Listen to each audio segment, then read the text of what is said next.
the chat, you'll notice a link. That is a link to this presentation. So if you want to follow along, you can. Sometimes our shared screen gets a little blurry on your guys' side.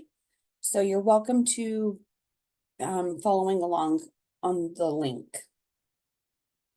Well, good morning and welcome to the Manager Training for Workforce Management, also known as WFM. My name is Leanne. I'm a payroll specialist in the Human Resources Department. WFM is replacing our current time card system known as UTM, and our go-live date for the new system is June 13th. We will do a Q&A at the end of the training, so if you would wait to ask your questions until then. In the chat, I added the link to this presentation so you could follow along with it. And now I'm adding another link, which is the training checklist for the employee and manager role. Oops. Now let's see how we navigate. Sorry. I accidentally hit enter on the wrong screen. So the second checklist link is a checklist. This checklist has step-by-step guides and videos for a lot of the pieces and parts that are seen today in the training, and then even more. For the employee portion of this training, we're acting as an exempt employee. If you happen to be an hourly employee, on that checklist provided in the chat, there are guides and videos for hourly employees. So let's get started. Now let's see how we navigate to Workforce Management. From your web browser, click on the Okta icon. Then select UKG Pro. You will automatically appear to the homepage of UKG Pro. This side of the system is remaining the same. This is where you will still see your pay statements, direct deposit, W-4, and W-2 information. From the homepage, navigate to the main menu. Select the Myself icon, navigate down to Workforce Management, and click on Workforce Management. A new screen will appear, and you will be at the homepage of Workforce Management. Welcome to Workforce Management. This is the home screen of the new time system. So let's go over the icons and features of the home screen. Here on the top left, we have the main menu. This is one way you can navigate within Workforce Management. The home icon. When you have navigated away from the home screen and need to return, click on the home icon. Here on the right-hand side, the magnifying glass. This is also known as the search icon. This is one way you can search for your employees. Feedback. This is how you can provide feedback to UKG regarding their product. The help icon. You will use this icon if you need help while working in WFM. The bell icon, also known as the notification center. You can see if you have a task to complete. If you have a task to complete, there will be a number in red hovering over this icon. We also have tiles.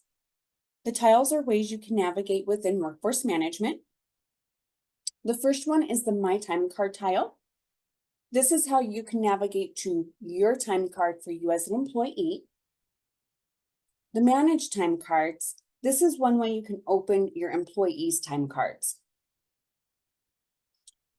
The My Schedule icon.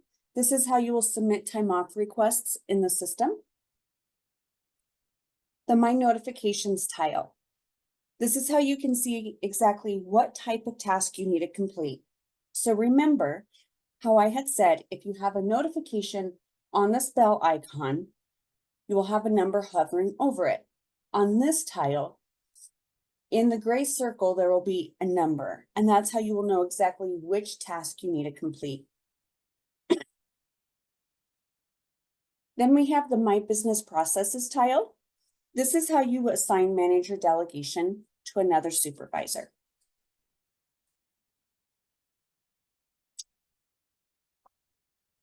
To navigate to our time card, we're going to go from the My Time Card tile, and we're going to click on the blue arrow. Once you do that, your time card appears.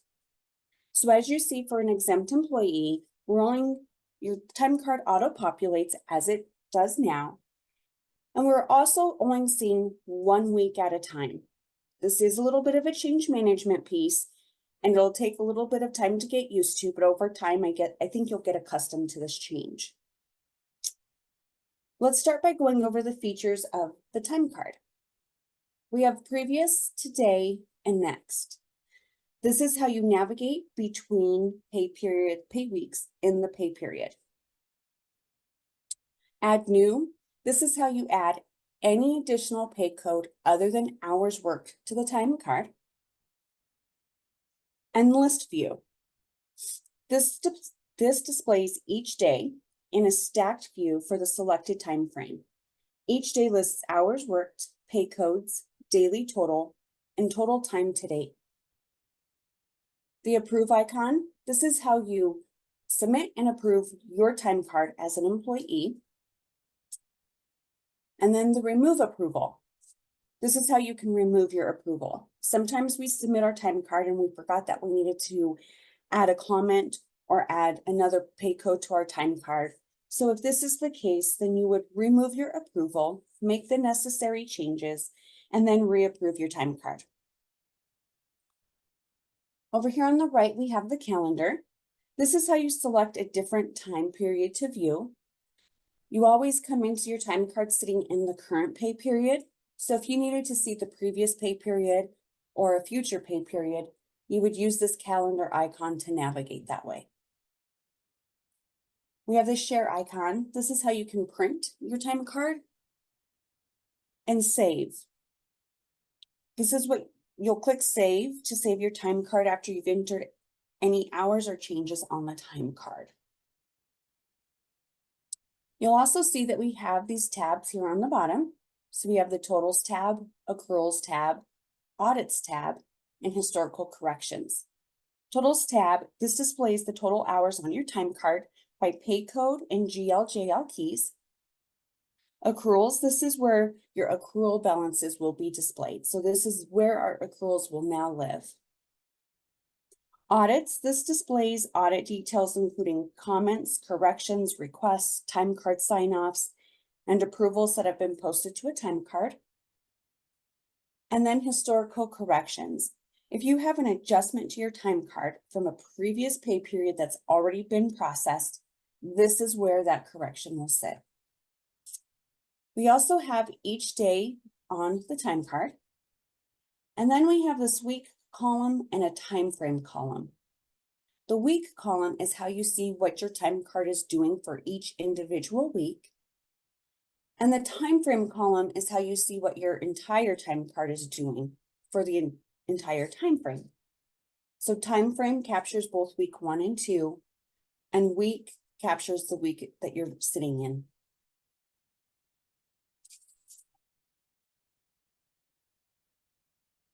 The home line is pay code 002 hours worked. So for exempt people, your time card already auto-populates your hours worked. It's going to do the same thing. It's just going to be on this home line. Instead of you seeing hours worked, you'll see home. But that's what home is. If we have any managers here today that are hourly employees, this is the line that you would enter your hours on. When you add any additional pay code to a time card, like vacation, sick, any other pay code that you might need, those pay codes carry over from week to week within a pay period. So any pay code you put on week 1 will carry over to week 2 or be viewable. And anything you put on week 2 can be viewable in week 1.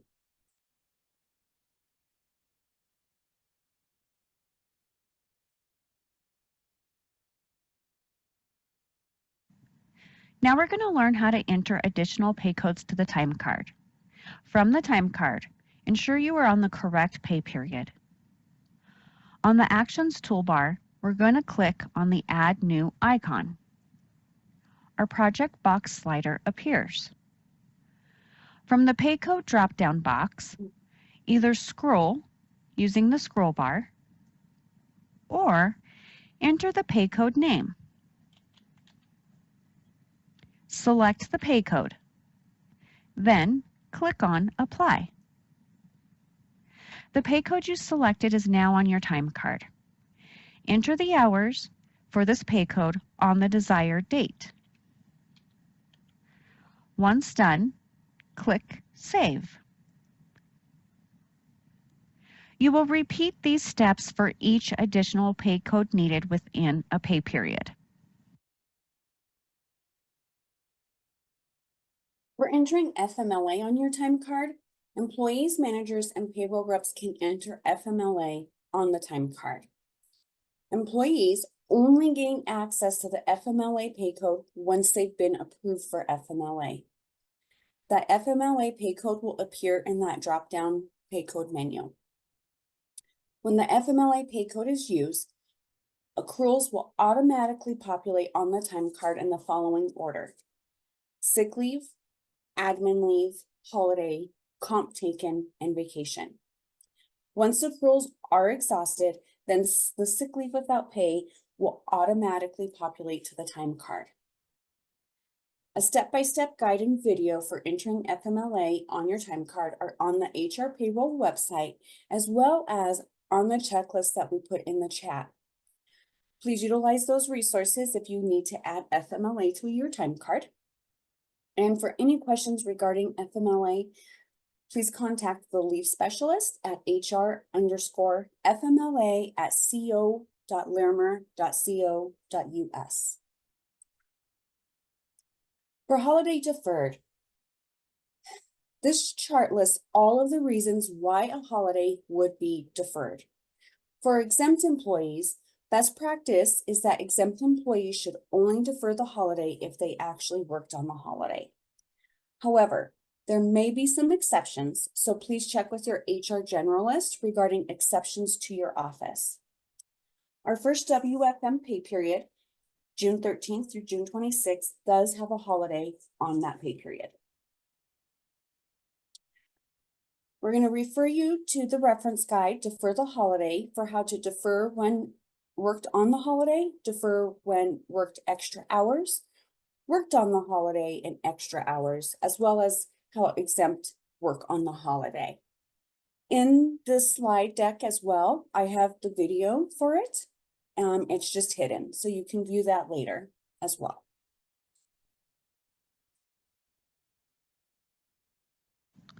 Now let's see how we review and approve our time card.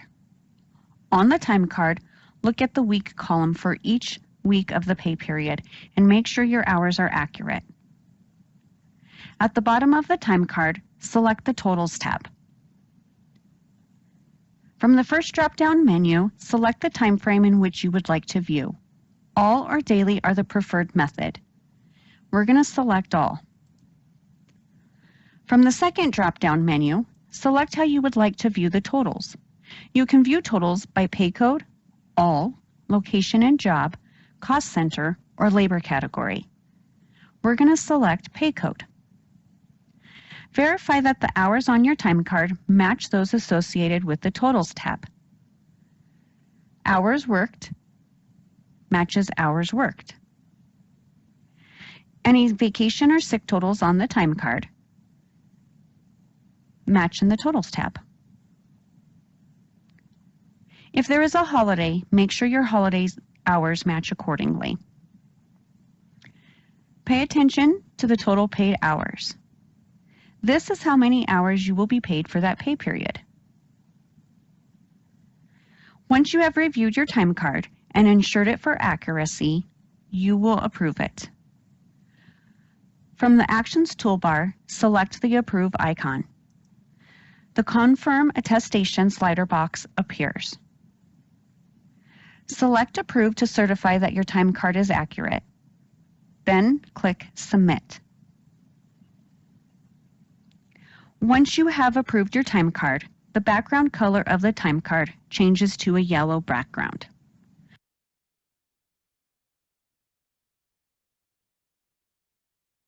Accruals will now accrue on the last day of the pay period. Accruals will live in the WFM side of the system.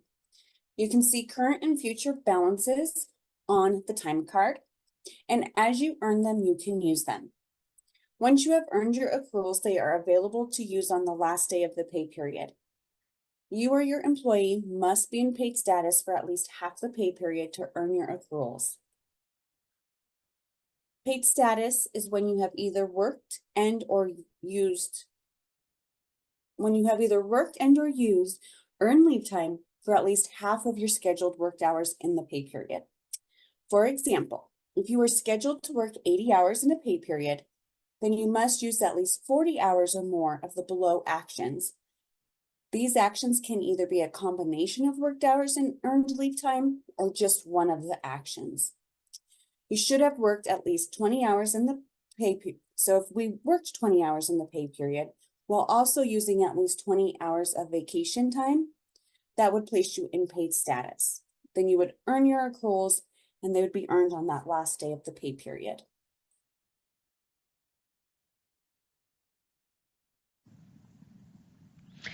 To review your accruals, from your time card, select the Accruals tab at the bottom of your time card.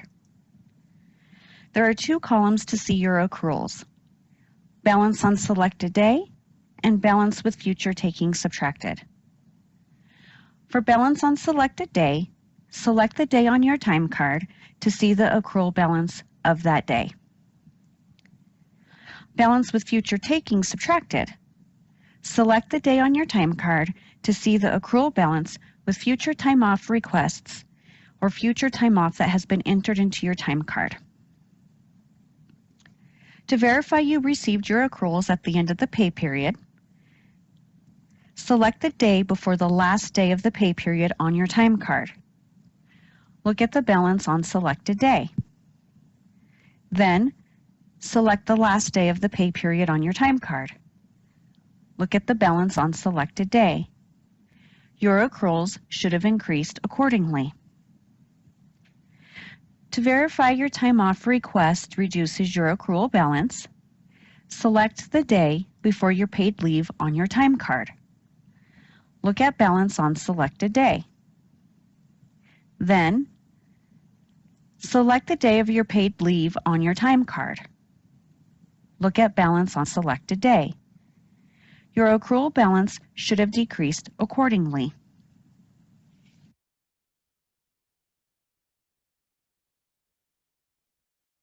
Time off requests. When you cancel a request, it no longer requires supervisor approval.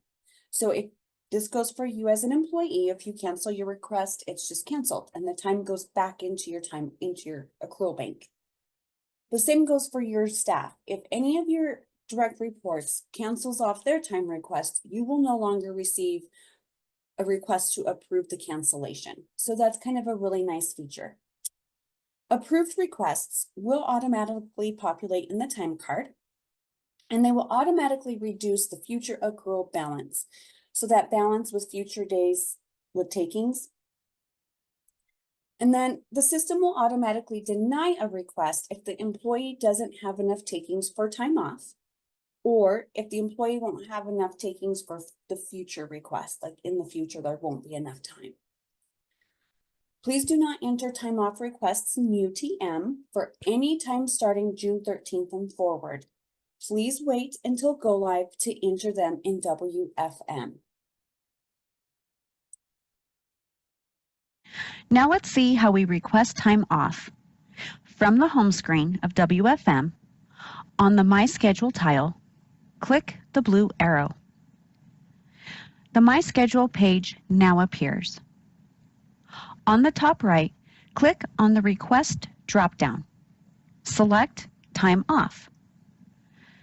The Request Time Off slider appears. Under Dates, click on the date that appears.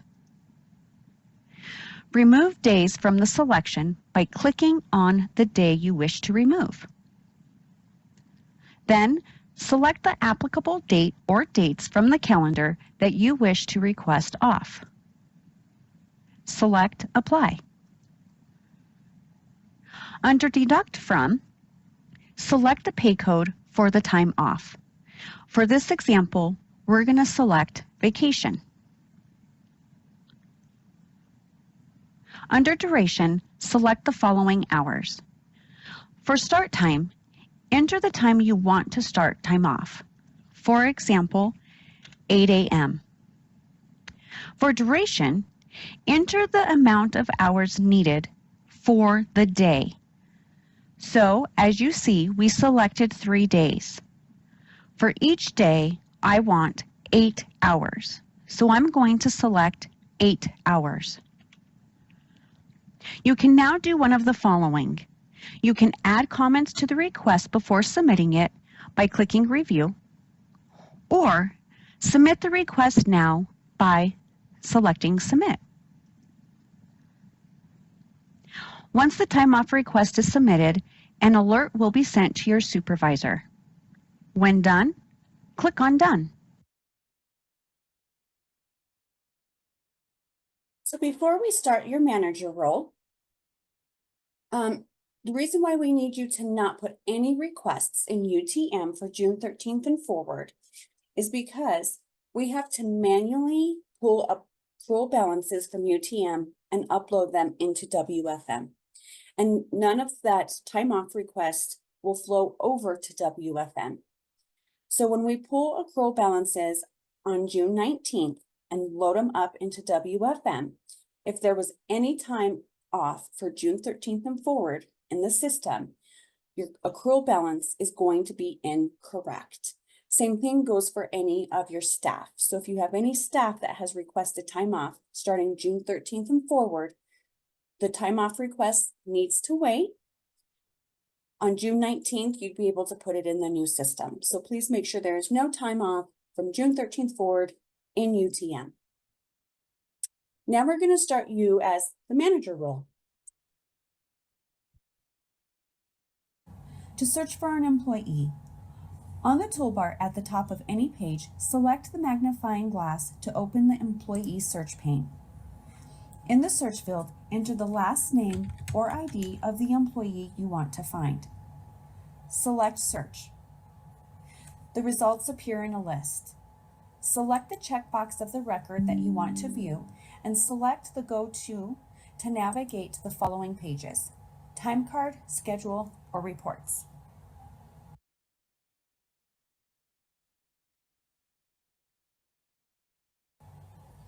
Now we are going to learn how to access, review, approve, and navigate between employee time cards.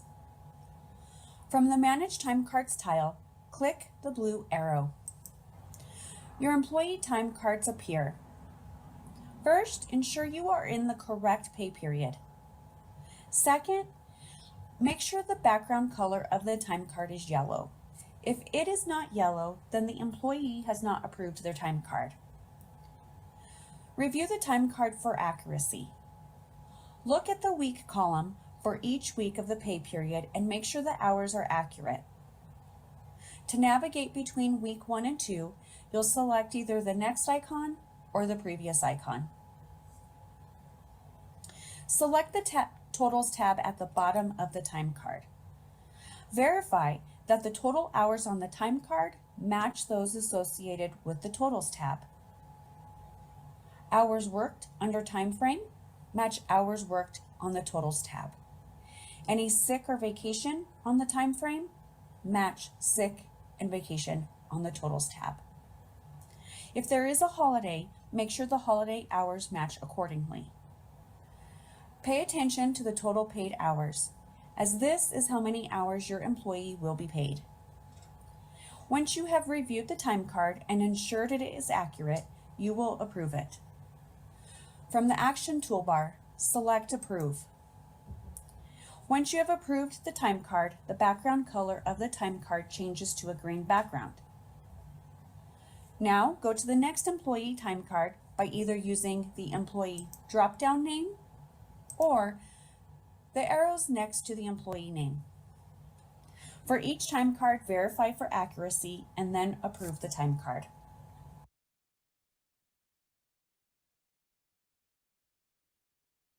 For compensatory time agreements, the form must be completed and approved in order for your employees to receive comp time. If you already have employees approved on comp, when we move to the new system, they do not need to fill out a new form. They will flow over as a comp employee. When a comp bank is at the max balance or reaches the max balance during a pay period, hours will automatically pay out at a rate of 1.5. County standard is bank max is 60 hours. We do have two offices here that have a different comp bank max, and that is due to their business need. There is a guide about comp in lieu of overtime for managers and payroll reps, and it is linked on the checklist. But let's review what the time card should look like for a comp employee. This is when the comp balance is under the max limit. So your employee worked 44 hours. So they worked 4 hours over the allowed 40 within a week. So 6 hours is going to go to their comp time. The calculation is 4 hours times that 1.5 rate, which equals the 6 hours. So on their accruals tab, you will see that their comp time went into the comp bank of 6 hours. And the totals tab would have pay code 123 comp earned on it. Now, if the balance has hit the max of 60 hours and you have a comp employee who worked over hours, like this employee again worked 44 hours. So 4 hours times the 1.5 is the 6 hours of comp overflow, meaning it's getting paid out because they hit their max limit. So on the time card, you'll see this home line that says comp over max, and it shows the 6 hours because these are the amount of hours that are going to get paid out. On the totals tab, you see the comp overflow max with the 6 hours, and it'll have the rates over here. And this is your indicator knowing this is what they're going to get paid. The 123 comp earned pay code is on there as well, the 4 hours, because they earned their comp. But it's not, this code's not getting paid out as you see the 0. It's the comp over max that's going to get paid out.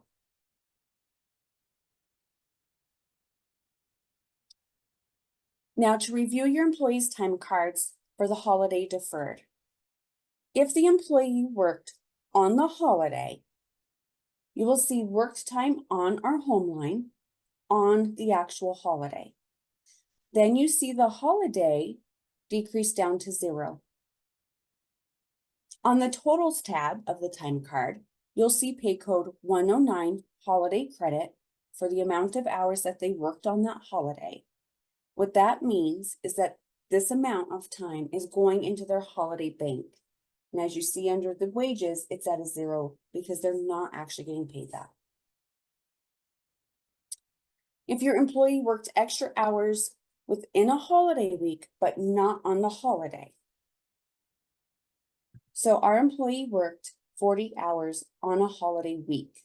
As you see, there was no worked time on the holiday. So you as a manager have asked them to defer that time.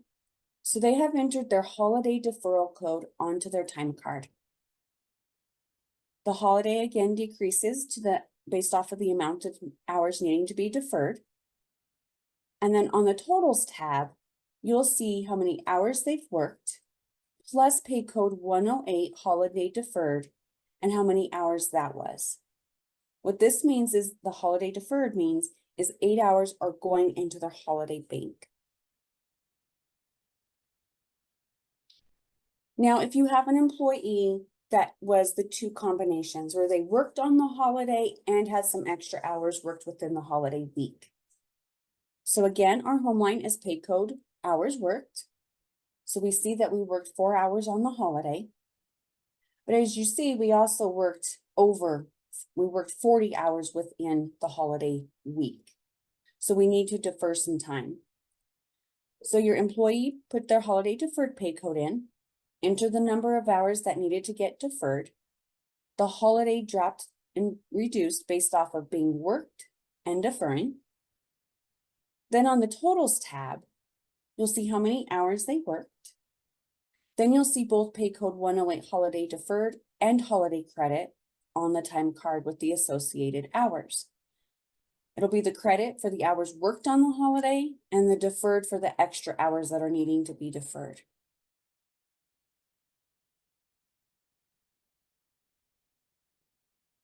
We do have additional guides out there on how to review and approve your employees' time cards.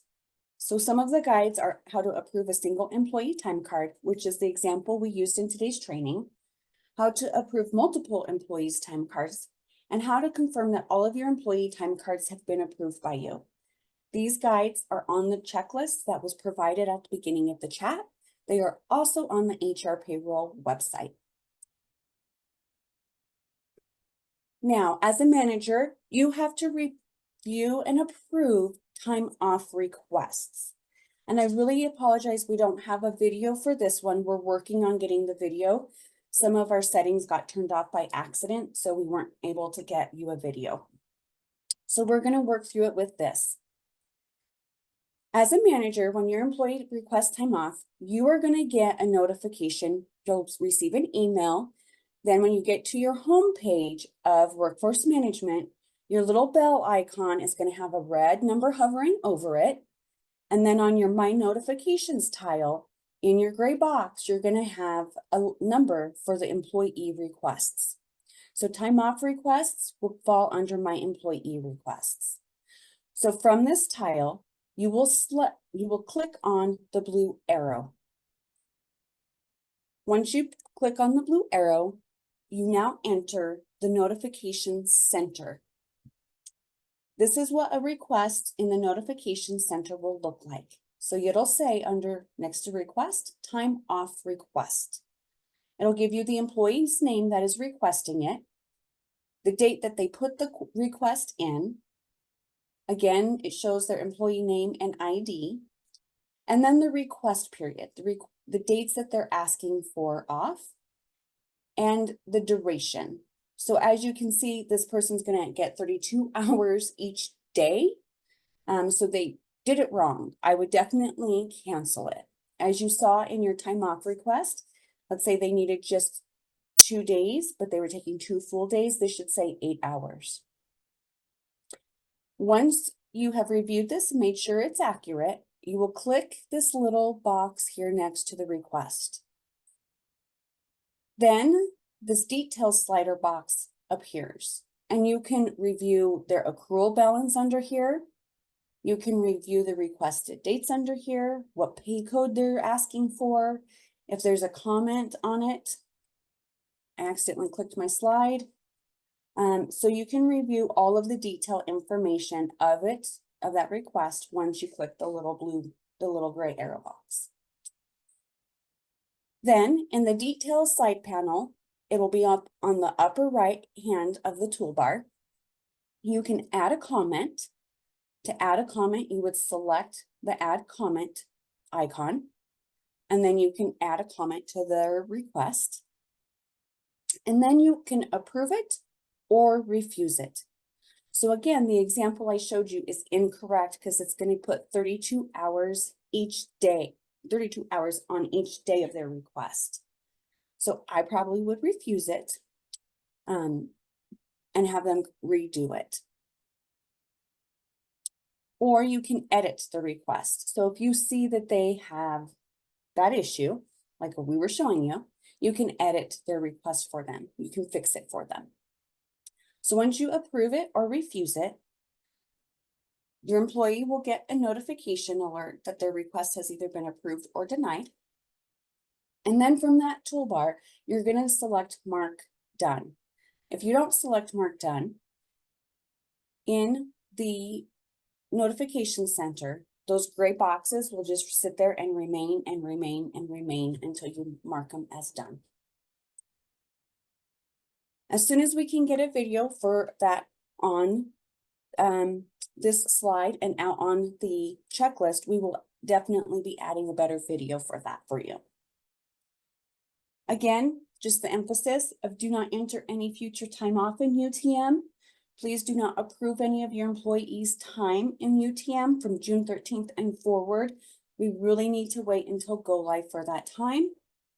Again, if your employee has any leave time for June 13th and forward, and it's already been submitted in UTM, please go cancel out those requests. We really want to ensure that your leave balances are correct when we upload them into WFM. So we really need to ensure that that is completed. And just a reminder, we will not be uploading accrual balances to the new system until June 19th.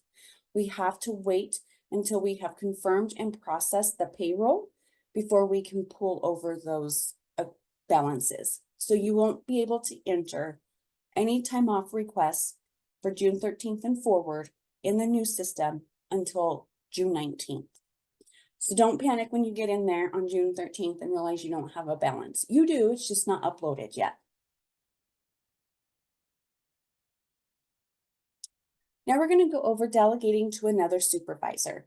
You can create a delegation, you can cancel the delegation, you can stop the delegation, you as a manager can accept a delegation, and then you can complete tasks for another supervisor. To create a delegation so another supervisor can act on your behalf, on the home page, from the My Business Process tile, click on Manager Delegation V13. The Manager Delegation slider appears. Select Create New Delegation, then click on Next. The Delegate is where you select a supervisor that will be acting on your behalf. Click on the drop-down, and you can either scroll through the list or in the search bar, you can type the supervisor's name. Select the appropriate delegate. Enter the start date. Note, the start date has to either be on the day you create the delegation or a date in the future. End date. Select the date you want the delegation to end. The role profile will always be 0S2 Manager Delegation Role Profile. Once done, click Submit. The person you gave delegation to will receive an email notification alerting them of the request.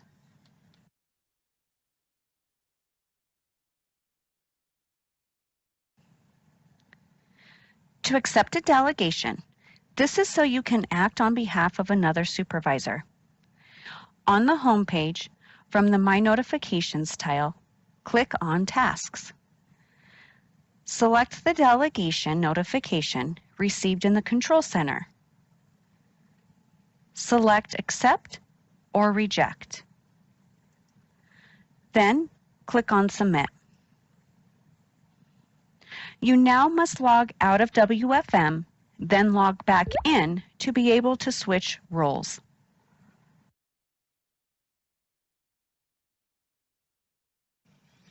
After you have accepted the delegation request and have logged out and logged back in, you will now be able to switch roles. Note, the Switch Roles option does not appear if the start date is in the future. To act on behalf of another supervisor, on the home page, navigate to the main menu. On your name, click the drop-down arrow.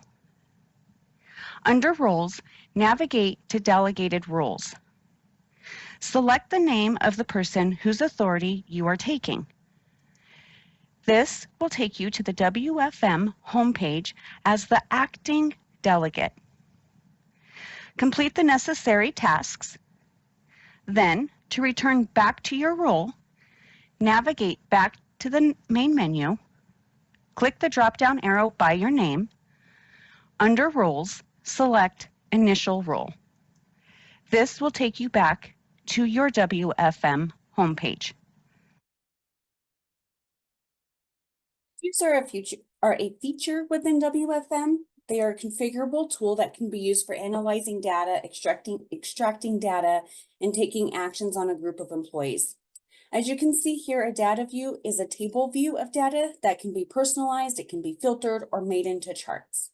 We have a guide that gives instructions on how to access the data view, personalize it, save and restore it, and export or download the data view. Explore the guide and all of the available data views once you have access to WFM. There's also reports built within the system. They are available to run and reschedule and can be ran in Excel format, PDF, and CSV. We do have a guide again that includes how to run a report, view it, rerunning it, deleting it, or scheduling it.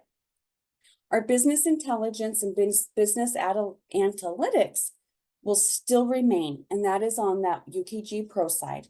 Again, like I said, UKG Pro side is not changing. Explore the guide and see what available reports are out there for you. As you start compiling any of your questions in the Zoom chat, real quick, we will be providing Go Live support Zoom sessions during Go Live. So June 13th, 14th, and 17th, anyone can hop into the Zoom link and we will provide live support those days. As the pay period wraps up for June 26th from 7 a.m. to 5 p.m., we will be offering support to just an employee role. So, because employees' time cards are due by end of day June 26th. On June 27th, we will be providing a live Zoom session for supervisors from 7 a.m. to 5 p.m. And that's to help give you support as a supervisor wrapping up your employees' time cards. We'll send out a communications piece with how to sign into these Zoom sessions as well as the Zoom link. Your employees' time cards in UTM need to be completed and signed off by end of day June 12th. And your employee is going to lose their access to UTM as end of day June 14th. For you as a manager, you need to have time cards signed off by end of day June 13th, actually, and you will lose your access by end of day June 14th as well. As a manager, you will gain access to WFM, our new system, as of June 10th to validate that you can see your employees.